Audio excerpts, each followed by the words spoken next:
So we're just going to go into the inquest to what's happened. I'm not going to read every little detail because obviously loads happened this week, but I'm going to read out anything that I think is relevant. So the inquest from last week was talking about, basically they were talking more about the tunnel experts and kind of the searching. Afternoon, everyone coming in. If you are just coming in, can you please drop your heart me and repost the live? So the inquest is resumed by hearing from Detective Sergeant Gardner, who was CCTV coordinator on the case. And he said the CCTV was a matter of urgency to complete. He later handed over responsibility to another officer on June the 29th after Noah's body was found. There's not really a lot of information about why it was handed over to someone else halfway through an investigation. Noah's journey from home to the city centre was not prioritised in the initial CCTV search, but it doesn't make any sense. Why would you not want to trace his journey from home to where he ended up? You're looking for him. You're looking for where he ended up, so why would you not trace it from where he left his home to try and find out where he'd ended up? It made no sense. They said it just wasn't it wasn't prioritised, despite the fact it would have led to where Noah went behind that house. So I don't understand that. Around 20 officers made Noah's CCTV inquiries to go and look for CCTV. We started in the area of the last sighting. I sent to detectives. We split up the other officers into call signs to various streets or locations around the Northwood Road area. CCTV checks were urgent inquiries, so they were saying it wasn't prioritised and it was urgent. It would depend on the location whether it was urgent or not. It took 16 days to establish some of the CCTV was operated at 5 minutes faster than it should have been. Mr. Scott noted that checks on the footage from 85 Northwood Road later revealed the footage was actually 5 minutes fast, not 3 minutes fast, meaning it put them out of the timeline for the whole event. So they said that they didn't realise on Monday that CCTV may be written over and recorded over, and so they went in a rush to get it, which obviously means that by the time they tried to get the CCTV from Noah, many of the CCTV in the streets had been over it, and so they could not ever recover that data now. That's always felt a little bit purposeful for me, because we know that whatever happened to Noah on that route that caused him to take his clothes off and end up in them storm drains is now forever lost. And the main part of where his backpack would have been taken from him, or he would have put it somewhere, would be what we would mainly look to identify, right? Because we want to know what happened to Noah in that time. However, that has never been found. No, Anastasia, I don't want to battle. Witnesses admitted CCTV trawl could have been used to find Noah's missing coat. Miss Campbell's continued to question Mr. Gardner, focusing on Noah's coat that was discarded at the junction of North Queen Street and York Road. Asked if his team could have assisted in finding out what happened to the coat, Mr. Gardner said, If I'd been asked to find where the coat was now, the only footage we had from where he fell off his bike, it's from some distance away, and I'm not sure what use that would have been anyway. Well, how do you know what use it would have been if you actually had that footage? You know what's on it. Hey, HS.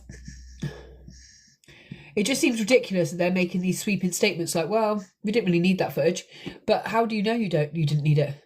How do you know someone didn't rag that coat off of Noah? You don't know, because you never have that footage now. So 24-hour CCTV footage not obtained from the house with the Noah footage. Mr. Gardner has been asked whether he had obtained 24-hour footage from a camera at 85 Northwood Road. He said he had not. Miss Campbell asked whether he had heard about the camera angle at the back of the house. He said, nope, the first I heard of it was from the inquest now. The only camera I was aware of was the front camera that captures him cycling. Asked whether all footage from those cameras falls within the CCTV strategy. He said, yes, it does. Why would you not ask? If you found footage of Noah cycling naked outside of someone's house, why would, as a police officer, your next question not be if you've got any other cameras? Is this the only camera you have? Do you know any of our neighbours who may have camera? Why would you not make that jump? Thank you for the follows, guys. The witness said the time Noah is on camera is so short, the details in the CCTV matrix were sufficient to cover what was observed. After Noah had been found on June 27th, Mr. Gardner said the objective of the CCTV strategy changed. Our priority dropped off because he had been found. We don't know, Tori. We don't know if they did or they didn't, because we only have the PSNI, who so far have been very corrupt in Noah's case. The CCTV says, The CCTV strategy only changed from looking for a missing person to understanding why a boy was found deceased in a storm drain. So either way, it was still relevant and of importance. So the fact they're like, well, he was found, what was the importance now? It just shows the lackluster kind of approach to this, to finding what happened to Noah from the beginning. Miss Campbell noted the findings had been that Noah had drowned. Why does the fact a child was missing and turned up 6 days later naked and drowned in an underground culvert mean that you don't have any more priority to find the CCTV? Miss Gardner said it was only the objective of finding Noah that had fallen away and the others still remained in place. Miss Campbell then noted CCTV footage from Fitzroy Avenue, where Noah was living, was also sought during the investigation. A police log noted difficulties in accessing that footage. Mr. Gardner said there had been issues with timing. From memory, I only assume the time didn't go from the 29th of June to June the 21st. It only went to the early hours of June the 21st and didn't cover when Noah left. We had to go out and get further footage. Asked by Mr. Gardner who had watched the footage, Miss Campbell, Mr. Gardner said, I looked at the time of the footage, but I didn't watch it. I realised it didn't cover the relevant time. So I looked at the time of the footage. So he just looked at the timing on the screen and then decided it wasn't relevant, but he had never watched it to know if it was relevant. Miss Campbell noted that nobody from the PSNI watched that footage until 2022. Surely at least some of the police objective when Noah's body was found was to establish what had happened, she said. Miss Campbell noted that 48 hours of footage would have allowed an idea of when Noah come and goes from the premises in the days leading up to his disappearance. Now we know, we say 72 hours in police because that's important, right? The first 72 hours of any investigation is the most important and the best chance you've got of bringing someone home alive. But the 72 hours leading up to the disappearance is also very relevant because we want to know what their mindset was, if their habits changed.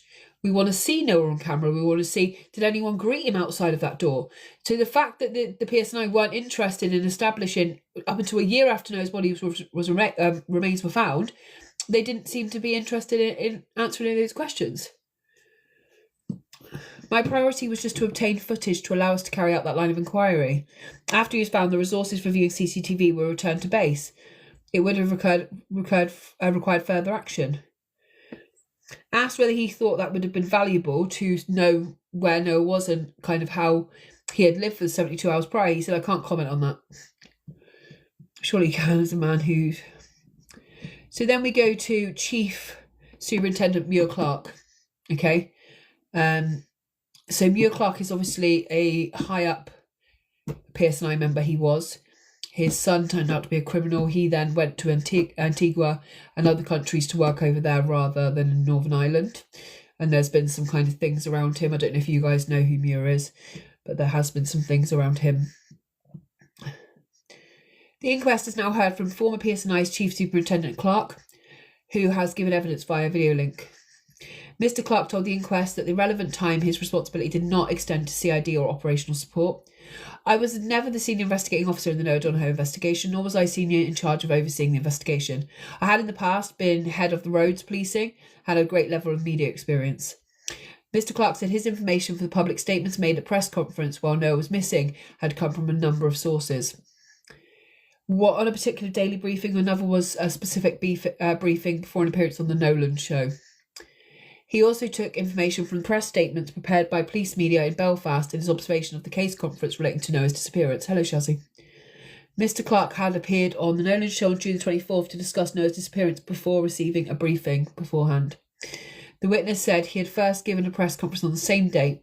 I believe this is when I first met Fiona Donohoe and her sister, Neve and Shona. He added, I now understand one issue raised by next of kin is that I said I believe Noah had fallen and suffered a head injury or trauma, leading for him to become incapacitated. I understand the next of kin is concerned that there was no evidence for this and that it deflected PSNI from other lines of inquiry. What I said was written by others in consultation with the SIO, which had more knowledge of the case than I did. In what I said was evidence-based in that there were eyewitness accounts of him falling and behaving in an unusual way and cycling naked in public. I made it clear it was a hypothesis and responding to press questions, it was one of a number of lines of inquiry. Mr. Clark said he also understood concerns had been raised by Miss Donohoe about further press conferences given on June the 27th after Noah's body had been found. I believe the concern related to statement that I said there was no evidence of foul play. I do not believe this was inappropriate. The statement was agreed between the immediate officer and the SIO.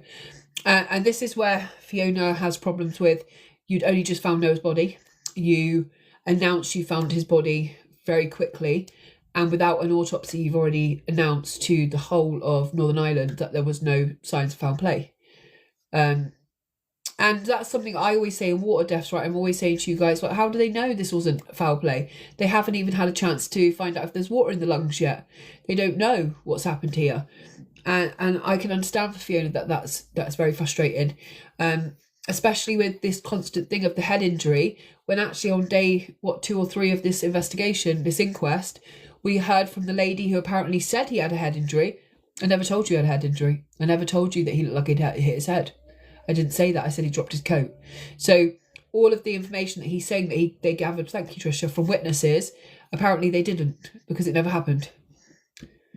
Mr. Clark said he understood examinations of Noah's remains were consistent with drowning, and it was important not to take his remarks out of context. Baseless rumours are being circulated on social media, some of which suggested foul plays. I also clarified we were awaiting results of the post-mortem inquiries into his disappearance before I would continue. Hey, Baz. Witnesses cannot recall what led police to Noah's head injury hypothesis, and this is important. So Mr. Muir Clark has now faced questions from Miss Campbell, which is obviously Fiona's team. She asked Mr. Clark whether he was aware of the police rationale for the head injury. She pointed to an OEL, which is basically a police log entry that suggested Noah may have had a head injury or been under the influence of drugs, which explained his behaviour. Asked if he was aware of this before the press conference on June 24th, he said that was the first press conference I attended. I know there were a number of hypotheses. I can't recall that specifically. Asked if he was aware that Noah discarded his phone and backpack, proceeded some distance from him falling off his bike. He said, yes, I do now, but at the time I don't know the answer. I do not know why we thought he had a head injury. I'm not being evasive. What I gave to the public was given in good faith. Now, I'm not mad at the drug thing because I think there is a big chance that someone did inject Noah with something, possibly because of the way he was acting in the stripping of the clothes. And just because it didn't come up on a toxicology test, it doesn't mean anything, because they only test for the most common drugs, the benzos, the cocaine, the heroin, those things. That's what's tested for at toxicology. A list of about 12 things. They don't test for everything. Hey, Louise, I don't even know if back then they were testing for things that are now quite common on the streets. So I wouldn't rule that out. The stripping of the clothes makes you think that he was overhot, he was hallucinating, something was going on. That would explain some kind of breakdown between him leaving home, losing his stuff, and all of a sudden stripping off his clothes quickly. The only other thing I can think of in my head for why someone would strip off their clothes is because they're trying to take off anything that identifies them to someone who's after them. Personally, I can't think of another reason. Witnesses said there had been 3 initial hypotheses over what happened to Noah. Miss Campbell, Fiona's team again, noted that by 3:30 p.m, police said CCTV indicated Noah was separated from his backpack before Cityside or Yorkgate. She added that on the June 22nd, Adelaide Armstrong had alerted police to Noah's phone in Castleton Park, and there were no indications why he was in the area or why he had fallen off his bike. Asked if he could recall anybody making him aware of this point before his public statement, he said no. Let me just say no to this battle. But I can say stop. I said turn off battle. Sorry. I'm getting battle invites left, right, centre. Asked if he could recall anyone making him aware of this at any point. He said no. All I can say is I didn't feel it was unreasonable given Noah's later behaviour.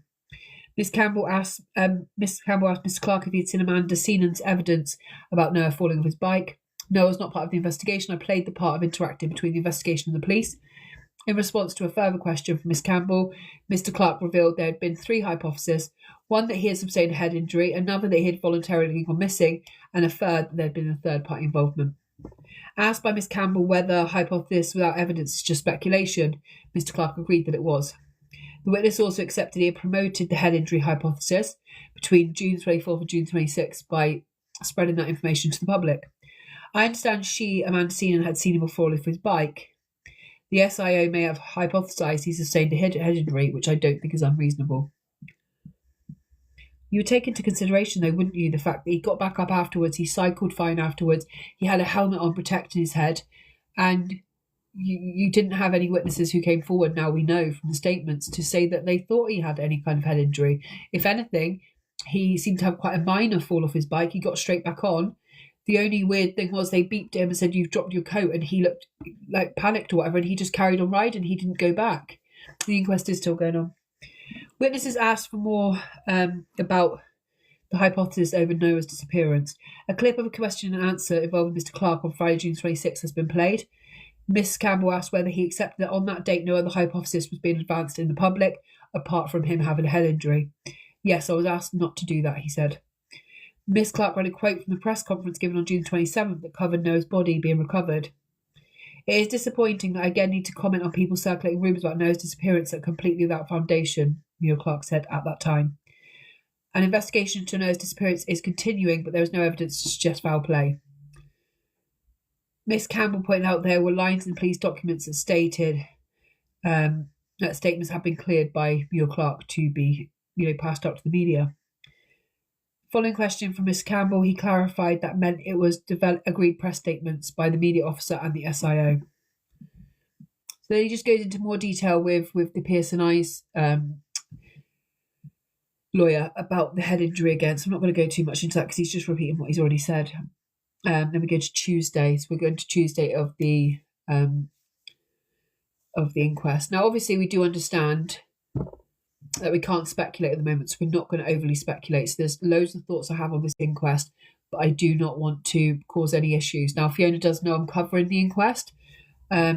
She actually watched it from the outside of my room last Friday and said we gave her hope that someone had the passion for what happened.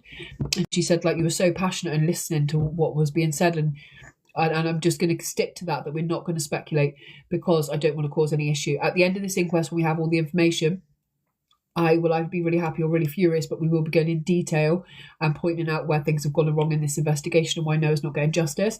But at the moment, obviously, that's important what Muir Clark has said here, because nobody else in Northern Ireland or anywhere in the world can explain the sequence of events that happened that day. But to rule out foul play, when actually this case is so bizarre in its entirety, of the stripping of the clothes, the riding through the neighbourhood, the going to a storm drain he could never have known existed, the screams in the area that night, all of these things point to the fact that actually we cannot, in my opinion, rule out foul play. So the fact that they were so quick to say that it definitely wasn't that is worrying. So they go back into the CCTV not being watched. It was taken in 2020, not being watched in 2022, which we have talked about already. So Miss Campbell noted that Noah turned right after leaving his flat instead of going to the left where Cavehill would have been, and that was never questioned. Miss Campbell noted that you can turn left from his home to reach Omro Road, where he ultimately went. Why was there never an investigation into why Noah turned right? He replied, in terms of CCTV, no. Priorities were elsewhere. The information we had that he was behaving strangely in the house, Mum reported he was emotional. He lied about where he was going. Now, if you remember Fiona's call, she said he had been a bit tearful in the week before. She didn't say he was acting strangely. That's a big word, right? To say someone's acting strangely, suspiciously. It is a weird one. Why? I don't understand here. Them keep saying this CCTV from Noah leaving his home wasn't relevant. Because surely if you don't know where someone's ended up and they've gone missing, you're going to want to retrace it straight from their doorstep. Just put it in big letters. So why wouldn't you want to go back to his home and then you could trace exactly where he would have ended up that day? Because at the time until his body was found, no one had any idea where he ended up. It just seems all of this thing of saying it's not relevant is so ridiculous. Please do not note Noah's CCTV timestamps put him in two places at once. Now, this is something that just, to me, is unforgivable in any kind of police investigation. The PSNI are a big police force, right? They know better than this. You can't have Noah in two places at once. And the fact is, because of the timing on CCTV, they had him listed as being in two separate places at once, and that was never flagged, even while they were looking for him. He was supposed to be in Queen's Court housing at the same time as he was supposed to be in Fitzroy Avenue. He can't have been in two places at once, but yet that was never highlighted. Hey, swoosh. And little things like that being missed makes you think about what are the other bigger things that may have been missed. So now we're getting into some of the parts that are very interesting and probably will be interesting to local people and to the rest of us. So we're going to talk about Daryl Poole and the man who ended up having and trying to pawn Noah's backpack and his property. So a further map showing Noah's overall journey had been displayed for the jury. The area the police felt was most likely the place the backpack was abandoned had been marked with an X. The map also shows a number of gaps in the journey Noah took. Mr. Gardner confirmed no analysis had been undertaken into where Noah lost what and what kind of happened along the way. Analysis of Noah's journey found in Mr. Gardner's notebook has been displayed, which noted a pause at Lancaster Street. The witness said, given the pause, it thought he was discarding his backpack at that point. Miss Campbell said, we know a gentleman we looked at on University Street. Darryl Paul is the person who picked up Noah's bag. Miss Gardner said they had been tasked to follow him. Mr. Gardner, had been said they'd been tasked to follow him on CCTV until he could be ruled out as having any interaction with Noah. To be clear, Mr. Paul is still in the University Street area for some time and is in the city centre at the time we know Noah had passed into Northwood Road. Was it not of interest to understand what could be a massive coincidence in that a person ended up with Noah's possession, how he had that backpack? It was, but we were difficult in conducting that action. I tasked detectives to Lancaster Street to investigate whether there was any other footage. Hello, Milky Bar Express. Miss Campbell suggested there was very clear footage available from Ulster University that may be capable of showing Darryl Paul in that area. Our goal was to find out if something had happened to cause Noah to part with that backpack. So they don't seem to want to know why or how he lost the backpack, which is a massive part of the question.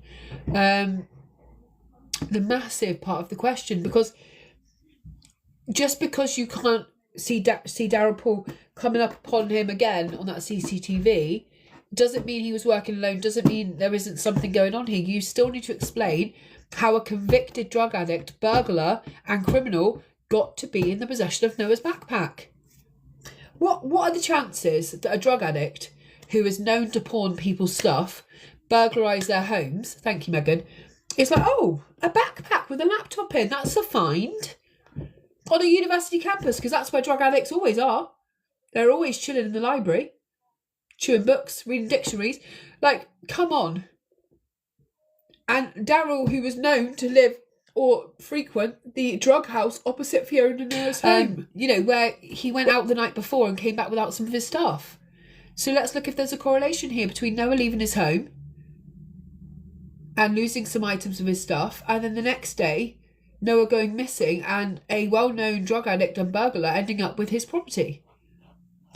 So they say that an anonymous call came in during the week Noah was missing, so when he was still missing before he'd been found, to say that Darryl Paul had the backpack, the books, the laptop, and a green North Face coat. Would it not have been easier to investigate to identify why Darryl Paul could have that backpack and that coat? Mr. Gardner said it was a potential line of inquiry, but not one that they conducted. My task is to ascertain what happened to cause Noah to part with the backpack, not who took the backpack. What the fuck? Given Darryl Paul was on the other side of town, explain if I'm being silly, but even if he had walked on and obtained the green coat, I'm not sure what bearing it would have on what happened to Noah. Miss Campbell noted that the fact there had been no interaction was not in dispute. She noted that the Ulster University footage may have given police the time. She said, did you go and get the footage from the Ulster campus when you'd already highlighted that was probably where Noah lost his bag? They said, no, we didn't. Hey, Kirsty. So they're telling us that they knew, they highlighted exactly what area Noah lost his backpack, didn't even go and get CCTV to see how he'd lost it. Although they said they were focused very much on how Noah parted with his backpack. And they said, well, even if during the week he's missing, Noah's still missing. And at this point, we don't know if he's dead, but he still could be tortured, alive. He could be out there. He could be held captive. All of those things. You got given a name of a local, well-known criminal who had Noah's stuff that could identify where Noah was now, and you decided not to go and get the backpack, not to chase up Darryl, and not to go and find the CCTV from that interaction. Is there anyone in this life that makes sense to? This was a 14-year-old missing child. He was arrested much later. We talk about when Noah was still missing, when they could have used that as an investigative lead to lead them to Noah, or identify somebody who was a well-known criminal from the area who may be connected to the disappearance of a 14-year-old boy. He wasn't, if I believe my knowledge is correct, he wasn't arrested until he tried to pawn the stuff later on. And this is Daryl Paul here.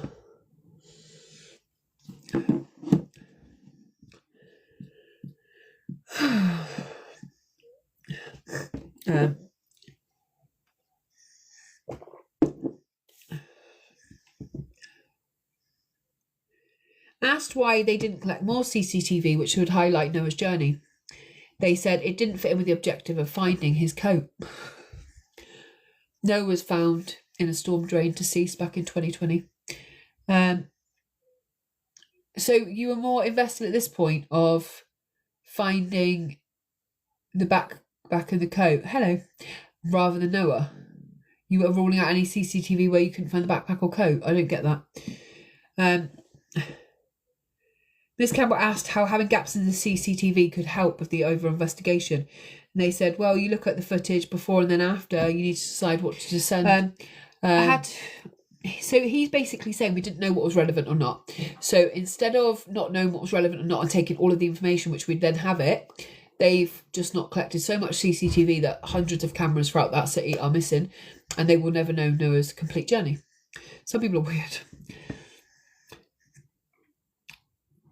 Especially when we've got Noah on the screen. And obviously he's from Belfast, he's from a completely different place than me. And you're coming in just to be a nuisance. For what reason?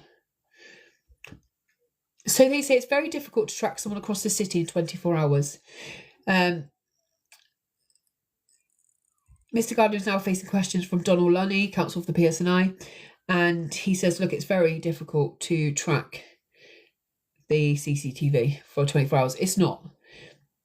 At that point, you should just collect all the CCTV. You don't have to watch it all at that time. You just have to have it all. Because every investigation from every police force all over the world works from a particular textbook or kind of textbook of policing, which is that until somebody has been ruled as not being foul play, we work everything like a murder. Every disappearance is going to end up in a murder. And so you've got all the information. So when it comes up later that you need to go back through this or trawl through this, you have it. So yeah, it makes no sense to me that you've lost this. To me, it's like if I'm honest, the certain CCTV that's been lost is the most important CCTV. Thank you. Is the most important CCTV. But so Mr. Lunny asked Mr. Gardner about the Central Police CCTV hub, and he says, I have the utmost faith in them, although they didn't get all of the footage. Because what happens, Danielle, in an investigation, and the same thing happened in the disappearance of Georgina Garcellas, right? They didn't collect it, and then within 3 to 5 days, most of the time in the city centre and stuff, they rewrite over it with new data. So some of these are on 24-hour loops, some of them are on 48 hours, some of them are on a week. So if you purposely don't collect CCTV for a little while, by the time Noah's body is found and you go back to get it, it's gone. Wiped over. Now, we know in the Georgina Garcellas case that we would absolutely know right now what happened to Georgina if the police had done their job. They admitted they waited for 3 weeks to collect CCTV, by which case it had gone. All of it gone. So the police know this because they work in the central hub. They know how the CCTV works. They have access to all the cameras. It's as simple as just downloading it all until they need it or if they need it. If you don't need it, you don't need it. But once it's gone forever. Hey, Sarah.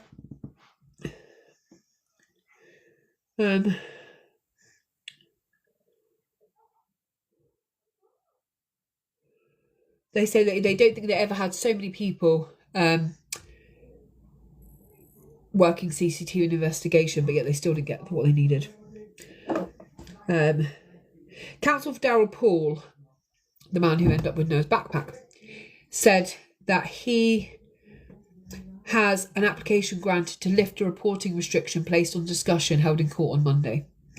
During this discussion, Mr. Skelp noted the jury would be shown CCTV of Mr. Paul at Queen's Quarters housing on University Street. Sightings also tracked Mr. Paul heading down Botanic Avenue, with further footage placing him in the city centre after the time Noah was sighted on Northwood Avenue. There has been an awful lot of rumours surrounding Mr. Paul's movements. The footage shows Noah cycling past in the same frame of time. There is no interaction with each other. So basically his lawyer is saying that because on the CCTV from that day, Daryl is here and Noah is here, they can't have interacted. We all know that's not true, because you could have been handed his backpack. You could have got it way after that time. We don't know for sure when Noah dropped his backpack, because the police, the PSNI, lost that footage. There is no footage of Noah placing down his backpack at all. So we only know later on he didn't have it, but we don't know who took it at what point or whether he put it down anywhere. We don't know that. Miss Delaney has continued to question Mr. Gardner, noting that the task was to obtain vital information about how Noah parted with his coat, phone and backpack.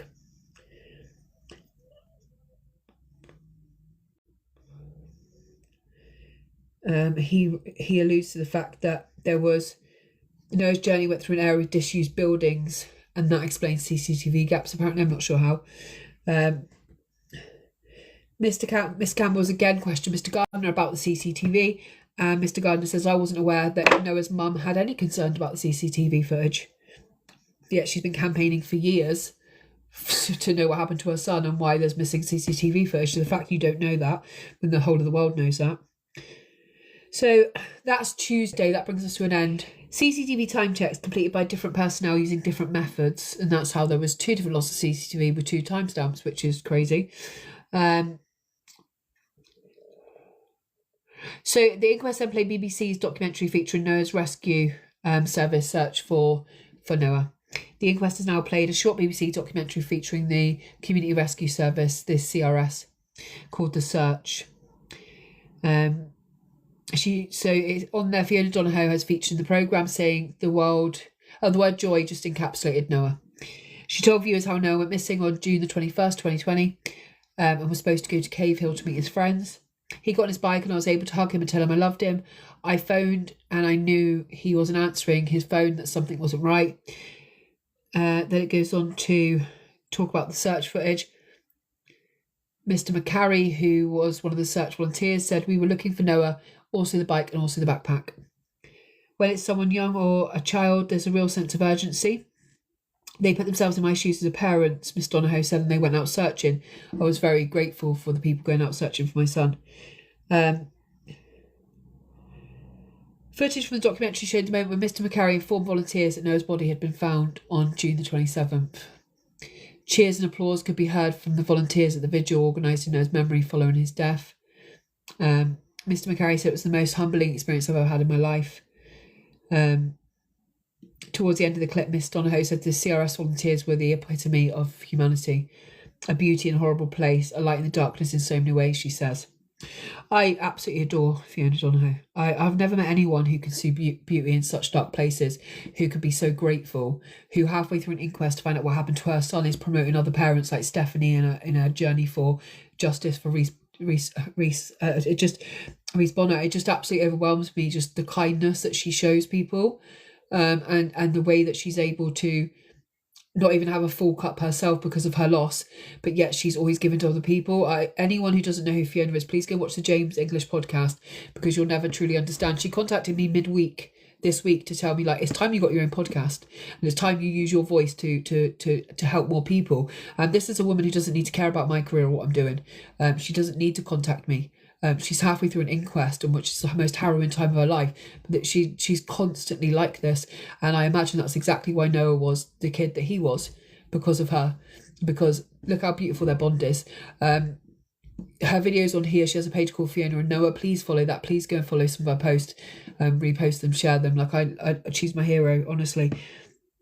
The mother that she was and is, because she still is his mum and she still does just as much for him now. He's at everyday fought on her everyday journey to get this justice. She truly is amazing. Community search teams suggested to police to search the culvert. The inquest has resumed with Sean McGarry's evidence. Mr. McCarry said he was first contacted by police by between 3:45 a.m. and 3:55 a.m. On Monday, June the 22nd, a search team was dispatched to the Cave Hill area after Mr. McCarry was informed Noah had intended to travel to the area. The following afternoon, the witness said police again contacted him to inform him Noah's phone had been found on North Queen Street and asked him to deploy the search team there. He then said they did not change the search strategy, as the missing person could have continued with several opportunities to turn left towards Cave Hill, even after that point. The witness told the inquest that more than 100 licensed search technicians were involved in the search at the time. Mr. McCarry said he was again contacted by police in the early hours to say Noah's bike had been found in Northwood Road. And again, he sent out 42 volunteers. The witness said his team gained access to the park through the rear of 89 Northwood Road. The team there located the entrance to the culvert, and they said that it should be searched. We noted the grill on the top was unlocked. The team went into the culvert as far as they safely could, but there was no sign of Noah. Mr. McCarry said they contacted the police to inform them and say it had to be searched properly. Through the search was suspended at around 1 a.m, Mr. McCarry said volunteers continued to search throughout the night and into the morning. Mr. McCarry said he received a phone call from Neve, Noah's aunt, late in the evening. They met in Belfast and it was agreed that she would become the point of contact for the family. I would highly commend Neve for the professional way in which she conducted herself and represented the family throughout this terrible ordeal. The witness indicated the search was expanded to the surrounding areas on June the 23rd, with some streets searched several times. Grounds around Northwood Linear Park were also searched, as well as outhouses and sheds. Mr. McCarry and his team were aware of searches going on underground in the culvert. At no time was there any indication that Noah had actually entered the culvert, and we continued our searches expecting to find him above ground. Mr. McCarry said they received information on June the 27th that Noah's body had been found. Police were keen to contact Neve. I called her and communicated to her that she had to come and meet the police. At least 100 community search and rescue volunteers were called to Cave Hill. Mr. McCarry has now been questioned by Peter Cole, counsel for the coroner. Asked if he was certain of the time, the window in which he was contacted, he said, "Yeah, I was sound asleep. I'm certain it was before 4 a.m. because I left home around then." Mr. McCarthy witnessed what he was told during the initial briefing, and he was told that they should just concentrate on Cave Hill. Thank you, Errol.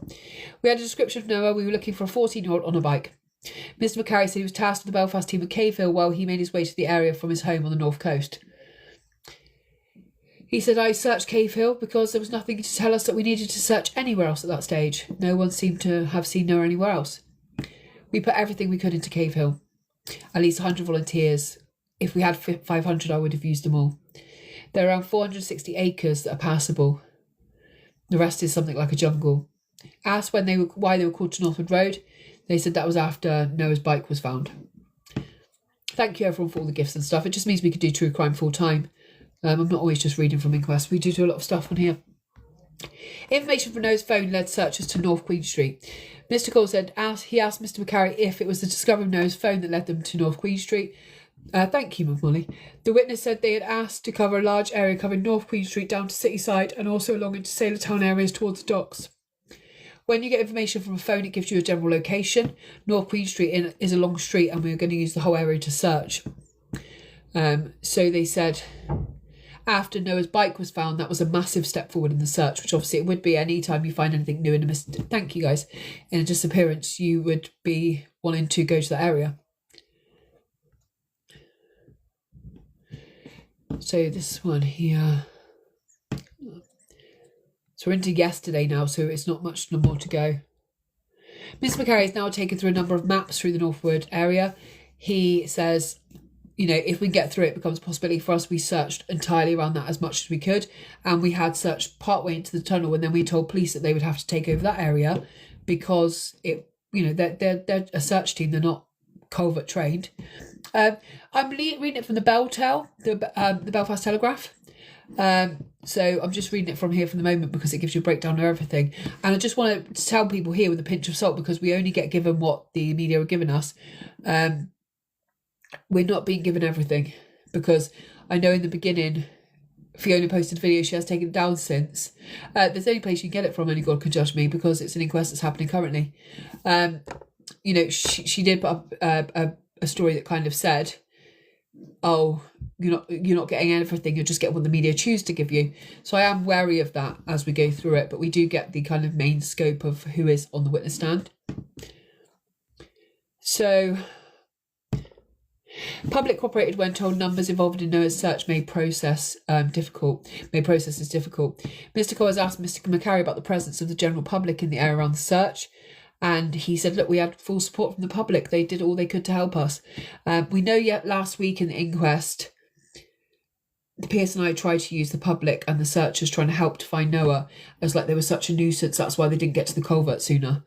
They made it sound as if they had to suspend searches for these people, and there was like angry mobs there and that, and anyone who was local who was part of the searches was in here saying that never happened.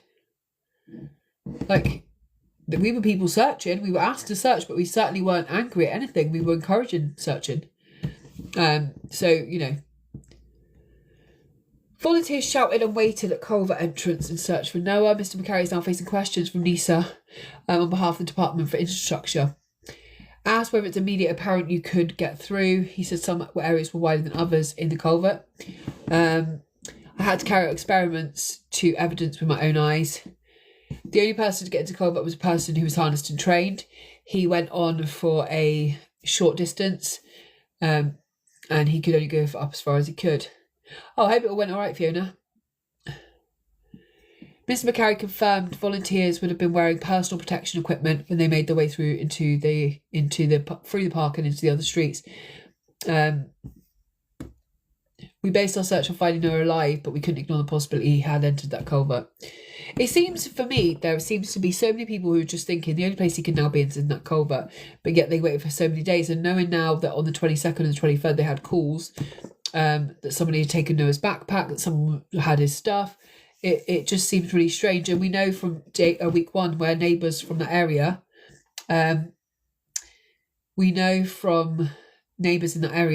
there was a lot of kind of activity around there. It's my personal opinion that he was murdered, but I just don't want to speculate because the inquest is going on now, so I'm just going to give exactly what they're saying in the thing.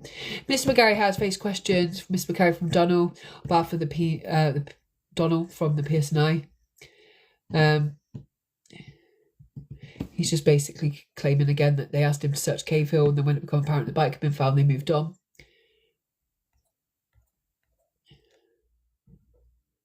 He said that Noah was dissected in his brain every day of his life. He has never ever forgot because they didn't get Noah out alive. We didn't find Noah. In a cold light of day, it has been dissected in my brain every day for the rest of my life. Even in searches since that, we always refer back to Noah. There is not a single search where we don't learn anything new. I'm no wallflower. On occasions I've had to apologise. I can tell you I'm positive. I offended people during the investigation. I had to ask people difficult questions. My priority is finding Noah and finding him alive, and we didn't do that. It would be a failing if I didn't push as far as I could. This is someone else's child's life. If I made a mistake, it's the difference between life or death. That was the forefront of my mind, and I could tell you it was in the police's mind. I quite like this guy. I think from what Fiona said about them in the past and on the documentaries and stuff, that she's very grateful for the search team that helped. They seem to be there for all the right reasons. He goes on to say he felt a massive responsibility as a manager of Noah's search. He wasn't involved in some of the more delicate areas of Noah's search. The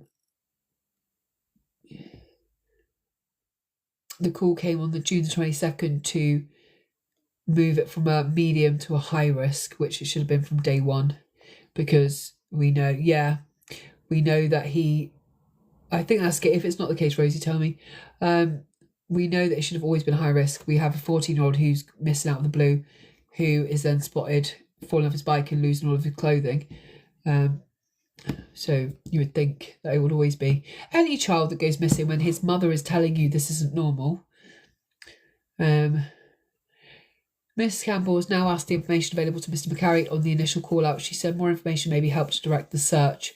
If it's relevant to search, I'll also help with profiling the person's next behaviour. We will discuss with police and decide if it's credible when we're told a search area. We don't just go here, there and everywhere because it would dilute the search. Thank you, Loz. This is just where the phone, we know where the phone is, but just anyone could have the phone. And that's a good point, right? Anyone could have placed Noah's phone there. Anyone could have placed down his backpack. Anyone could have placed, all of those things could be anyone.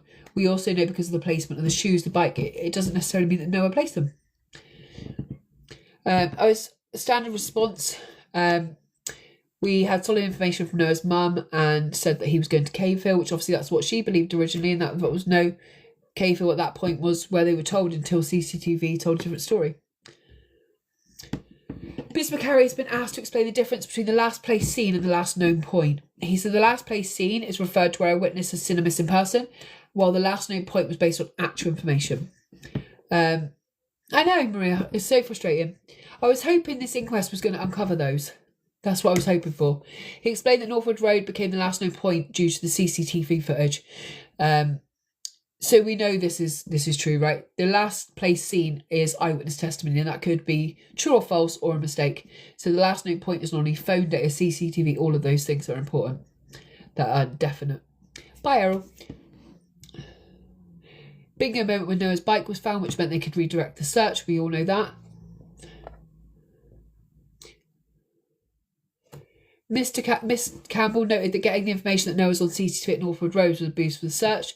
It's a very relevant piece of information. It allows us to refine the area that we're searching, says Mr. McCarry. Miss Campbell pointed out because Noah had no shoes on or clothes, he may be looking for shelter. She recalled to Mr. McCarry's earlier evidence they had spotted the culvert entrance within 5 minutes of entering Northwood Linear Park. It takes no time to see it, he says. It's right there. It's not hidden. If you've got a 14-year-old with no clothes on and he's looking for somewhere he can duck into or hide in place, would that be a viable thing? He said, I wasn't thinking he'd gone right into it. I think he was just inside of it, a hiding place he could have gone into. You can't ignore anywhere when it comes to these searches. And he said that basically, with hindsight, we know that's where Noah was. Mr. McCarry has been asked about his colleague who was able to squeeze through the culvert entry. Oh, thank you so much. The witness said the man had put his whole body through except from his head. Mr. McCarry said the volunteer had taken off his t-shirt and jacket to make it as realistic as possible. We didn't want him to put his head through, but he could have. I was worried about getting his head stuck. Sorry, I had an itchy eye then. I wasn't winking at you. They couldn't see any sign that anyone had entered. He said they took photographs of the opening. A small ladder could be seen inside, allowing access. A further photograph of the entrance to the culvert or tunnel had also been shown. We made sure he had straddled the water on the way in and out, his colleague, and he couldn't see any sign that anyone had been in there. No, Johnny went missing from home. He was going to meet two friends and then he just disappeared. Mr. McCarry has been asked about the crowds of people who came out to help the search. He said there were hundreds of people on the streets near Linear Park. It came to the point where it was less than helpful, however well-intentioned it was. We asked people to be brought together to ask if they could be withdrawn to give us space, and they did. Every single person left the streets. And this is an important point because we heard before how they were like baying mobs there. He says we never had any resistance from local people.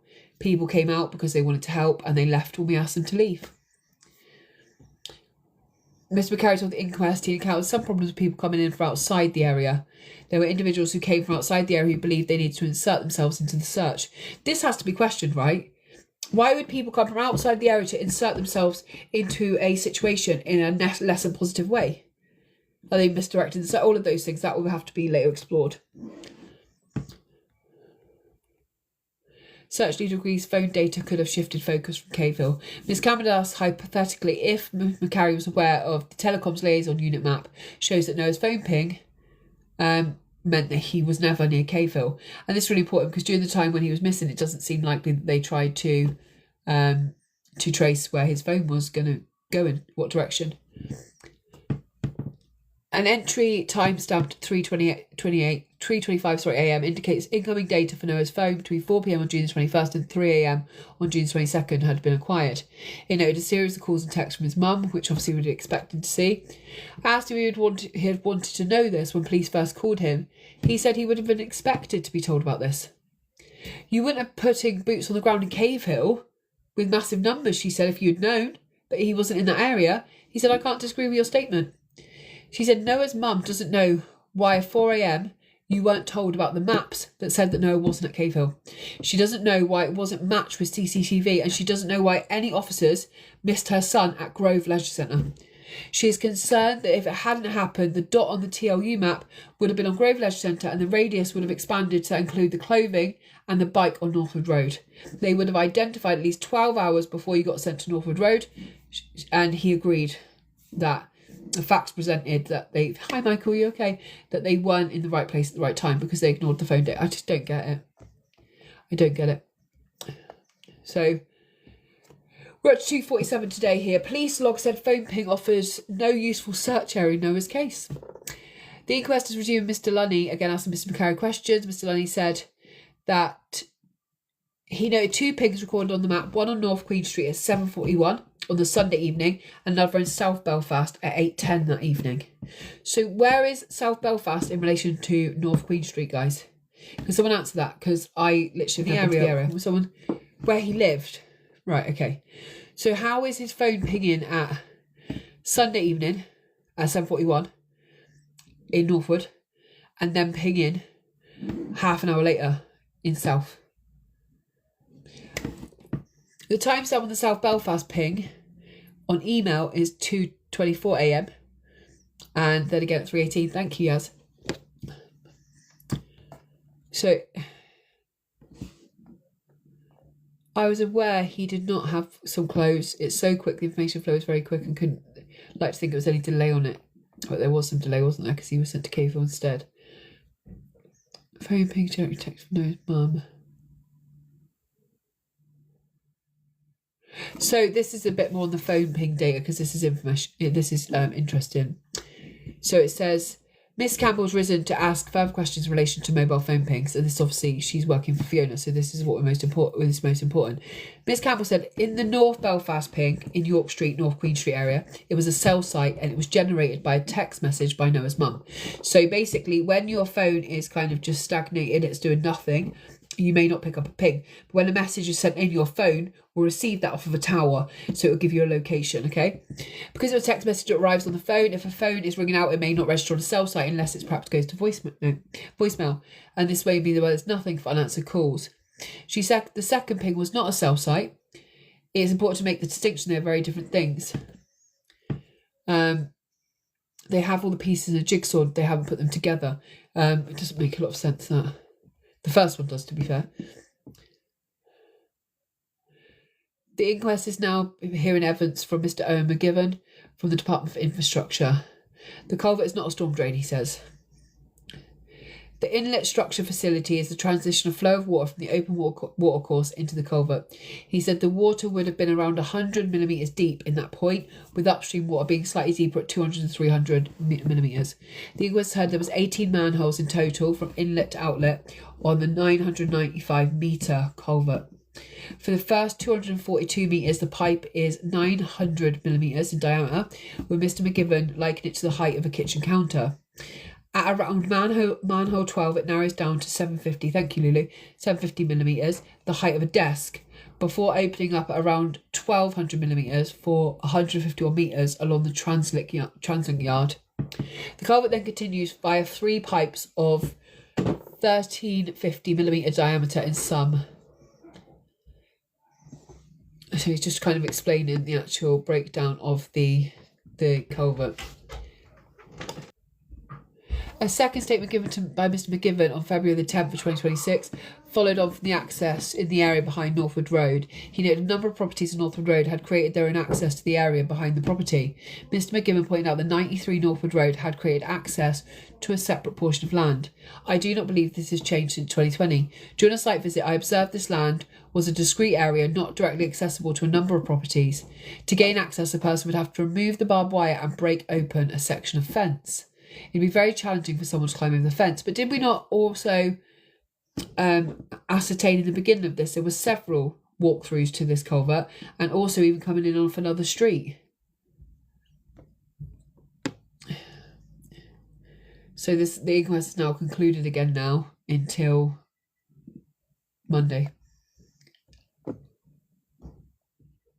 We are getting further forward, but it's still becoming quite frustrating, I think. I can only imagine what it's like for Fiona finding this out as they go. It was supposed to last 5 weeks, and I think we're pretty much hitting that period already, so I imagine it's going to go on. I know that place anyway is through one of the house's entry gates, always locked. The phone ping thing basically is, so it was due to last about 5 weeks, but I think it's going to go over. So a phone ping, your phone picks up a phone ping when you send out data or data comes in. So when Fiona was texting Noah that night to say, where are you, come home, and trying to ring his phone, that was the ping that was kind of coming in. But one they said come in at North Belfast, to Queen Street, and one was down in South Belfast. So they haven't really explained that in detail. I was hoping they go more into that, because that's massive. I don't think the legal bill is even relevant when it comes to the life of a child. So just to give you a quick rundown, I can't go through this whole case, just because of what's going on with the inquest. Basically, Noah left his home in 2020. He was going to meet two friends in Cave Hill, apparently, which is an area of like natural beauty where they could go and study. But actually, he left his house and headed towards a different part of Belfast where he technically had never been before. At some point, his bag went missing. And then over time, 2020, over time, he stripped off all of his clothes, took off his helmet, so he was naked on his bicycle, and then he went missing for a period of 6 days, and then eventually was found in a culvert or storm drain, naked, died from drowning, and no one's been able to ever explain how police didn't find him sooner when there was so much CCTV. Why did he take off all his clothes? What happened? Oh, inquest, so I keep saying things wrong. Where his kind of clothes had been taken off, why it happened, why his body was there, why he's not been found. And so we're now all these years later, 6 years later, at an inquest to try to discover the facts and why there's been such a big cover-up.